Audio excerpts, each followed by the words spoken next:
Kung naghahanap ka ng budget meal na case na pang Stratocaster, try mo to, ang ganda ng quality. Ilalagay natin tong Strat na to sa case. Yan. Yan. Kita nyo naman, pasok na pasok siya mga kaibigan. Safe naman siya dito sa case na to. Padded naman siya. Itong gitara ko nga pala, 21 frets to, pero sa tingin ko pasok ang 24 dito kasi meron pa siyang space dito, may allowance pa. Kasya nga pala ang Les Paul guitar dito, na-try ko na siya doon sa unang video ko. Maganda yung quality nung tela, maganda yung texture, maganda rin yung zipper. Ayan. Kita nyo naman, ang swabe niya, magsara at magbukas. Kung meron ka maliit na pedal board, kasya yan dyan.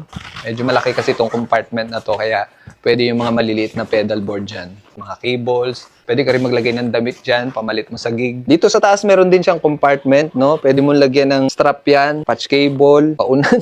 Kung nagbabaon ka ng kanin sa gig, kung wala kayong libreng food, ayan, pwede ka maglagay dito. Kita nyo yan, no? Makapal yung handle, ayan, padded siya. Tapos yung strap niya,